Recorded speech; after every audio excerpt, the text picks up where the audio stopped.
परिचय। बच्चों, हम अपने आसपास चारों ओर जो खूबसूरत दुनिया देखते हैं वह प्रकाश के प्रभाव के कारण देखते हैं। अंधेरे में हम अपने आसपास कुछ भी नहीं देख सकते। प्रकाश हमारे जीवन का महत्वपूर्ण आयाम है। हम इस अध्याय में प्रकाश के गुण और अभिलक्षणों के बारे में अध्ययन करेंगे। उद्देश्य। इस पाठ के अंत में आप निम्न करने में सक्षम हो जाएंगे: प्रकाश की व्याख्या करना, प्रकाश परावर्तन के नियमों की व्याख्या करना, नियमित और विसरित परावर्तन की व्याख्या करना, विभिन्न तरह के प्रतिबिंबों की बनावट पर चर्चा करना, कैलिडोस्कोप के कार्य करने की व्याख्या करना, प्रकाश पराकीर्णन की व्याख्या करना। प्रकाश क्या है? आप कई तरह की चीजों को देखते हैं। इस कमरे में ही आप कुर्सी देखते हैं, मेज और मेज पर रखे गुलदान को भी देख सकते हैं। ये चीजें हमें तब दिखाई देती हैं जब उस वस्तु से प्रकाश परिवर्तित होकर हमारी आंखों पर पड़ता है। यह दो तरह से होता है, या तो वस्तु से स्वयं प्रकाश निकलता है या वस्तु पर किसी दूसरे माध्यम से प्रकाश पड़ता है। इस स्थिति में प्रकाश परावर्तित होकर हमारी आंखों तक आता है। इस प्रकार जब पूरी तरह से अंधेरा रहता है तब प्रकाश की अनुपस्थिति में हम कुछ भी नहीं देख सकते।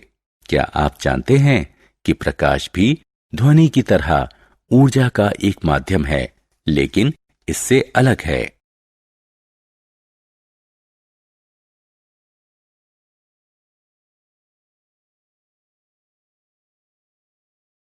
प्रकाश कैसे गति करता है?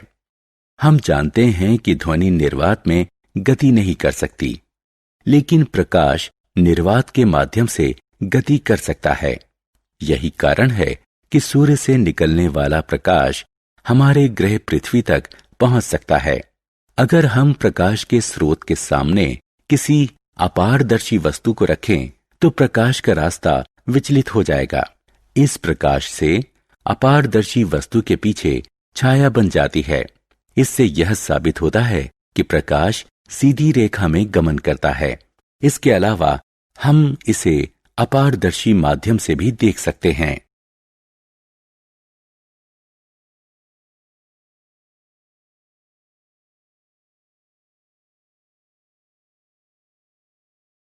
परावर्तन का नियम। प्रकाश सीधी रेखा में गमन करता है।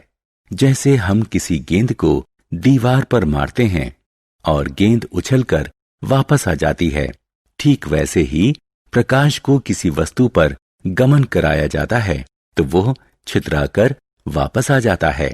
पर सबसे महत्वपूर्ण बात यह है कि जिस कोण से प्रकाश किसी वस्तु पर आपतित होता है, ठीक उसी कोण से वस्तु प्रकाश को परावर्तित करती है। आइए हम इस बात को विस्तार से जानें। सतह पर प्रकाश का परावर्तन निम्न दो नियमों का पालन करता है, जिसे प्रकाश के परावर्तन का नियम कहते हैं। इस नियम के अनुसार प्रकाश के आपतन का कोण प्रकाश परावर्तन के कोण के बराबर होता है। इस प्रकार I बराबर R आपतन की सामान्य अवस्था में प्रकाश की किरण और परावर्तित किरण सभी एक ही पथ पर अवस्थित रहता है। अधिक जानकारी के लिए क्लिक करें।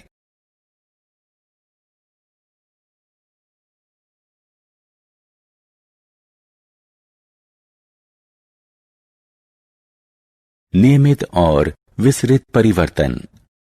दर्पण जैसी समतल सतह से निकलने वाले परावर्तन को नियमित परावर्तन कहते हैं। पानी की सतह से निकलने वाली परावर्तन या बेहद चमकीली सतह से निकलने वाले परावर्तन भी नियमित परावर्तन के उदाहरण हैं। प्रकाश का नियमित परावर्तन ही प्रतिबिंब बनाता है। विसरित परावर्तन तब होता है जब प्रकाश की किरण किसी लकड़ी या दीवार की सतह पर आपतित होती है। यह सतह समतल या चमकीली नहीं होती। इस स्थिति में प्रतिबिंब नहीं बनता। ऐसी स्थिति में सतह के विभिन्न भाग विभिन्न दिशाओं में आपतित किरण से परावर्तित होते हैं। हम ज्यादातर वस्तुओं को अपनी आंख से देखते हैं। ये हम तब देखते हैं जब इनकी सतह से विसरित परावर्तन होता है।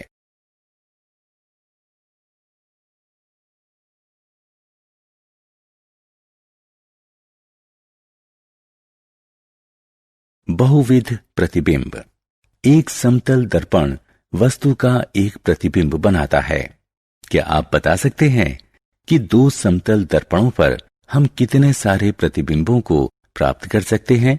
दो समतल दर्पण लें, इसे एक दूसरे के साथ दाईं कोण पर व्यवस्थित करें जिसमें इनका किनारा मिल सके। इन दर्पणों के बीच में एक मोमबत्ती रखें। अब आप कितने प्रतिबिंबों को देख रहे हैं? आपको हैरानी होगी कि आप इन दो दर्पणों में 3 प्रतिबिंब देख रहे हैं। दर्पण में बने इन प्रतिबिंबों को देखकर हमें हैरानी होती है। आगे भी हम ऐसे ही हैरत भरे प्रतिबिंबों को देखेंगे।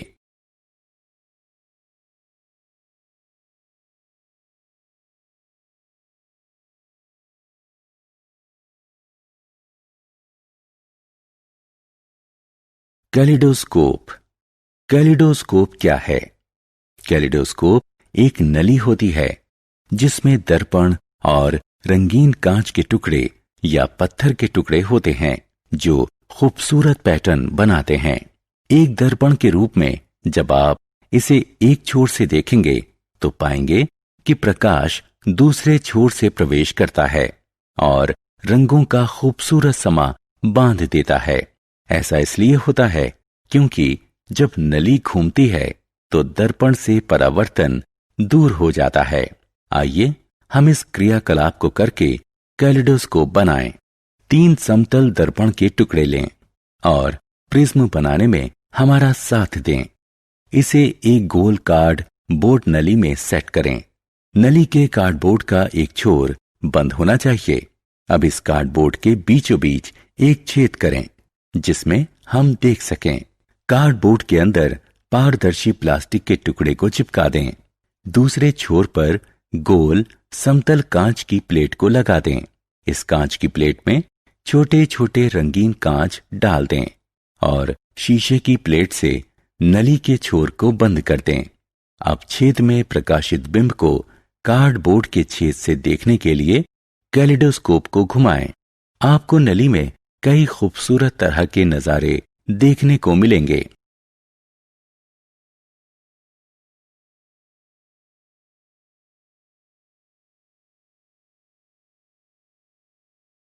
प्रकाश का प्राकीर्णन। बारिश होने के बाद हम आकाश में क्या प्रेक्षण करते हैं? जी हां, हम आकाश में कई रंगों वाला खूबसूरत इंद्रधनुष देखते हैं। लेकिन यह विभिन्न रंग कहां से आते हैं? हम जानते हैं कि सूर्य के प्रकाश को सफेद रंग में उल्लेखित किया जाता है। जब हम इस प्रकाश को कांच के प्रिज्म से गुजारते हैं तो यह 7 रंगों में विभाजित हो जाता है। इसका मतलब यही हुआ कि सफेद प्रकाश की किरण अपने संगठन रंग से अलग हो जाती है। इन रंगों का समूह सफेद प्रकाश के स्पेक्ट्रम को प्रदर्शित करता है। इस प्रकार सफेद प्रकाश के अपने संगठन रंगों से अलग होने की घटना को प्रकाश का प्रकीर्णन कहते हैं। आइए अब हम इंद्रधनुष पर आते हैं। उपरोक्त आधार पर हम कह सकते हैं कि सफेद प्रकाश का प्रकीर्णन बारिश की बूंदों से होकर गुजरता है तो इंद्रधनुष बनता है। इन रंगों को हम निम्न क्रम में देख सकते हैं: बैगनी, गहरा नीला, नीला, हरा, पीला, नारंगी और लाल। इसे अंग्रेजी में वाइबक्योर भी कहते हैं।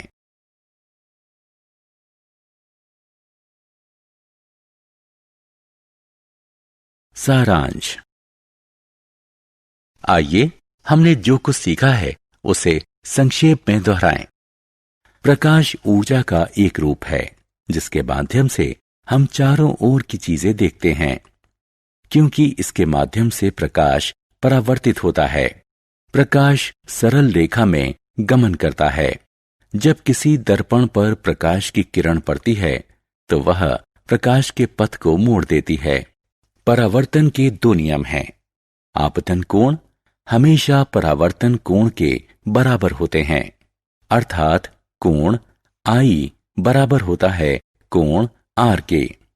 आपतित किरण, परावर्तित किरण तथा आपतन बिंदु पर अभिलंब एक ही तल में होते हैं।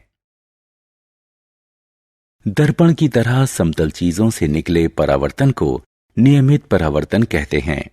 दीवार की तरह खुरदरी चीजों से होने वाले परावर्तन को विसरित परावर्तन कहते हैं। कैलिडोस्कोप एक नली है जिसमें दर्पण और रंगीन कांच के टुकड़े होते हैं, या फिर खूबसूरत पैटर्न पर बने चमकते हुए पत्थर के टुकड़े होते हैं।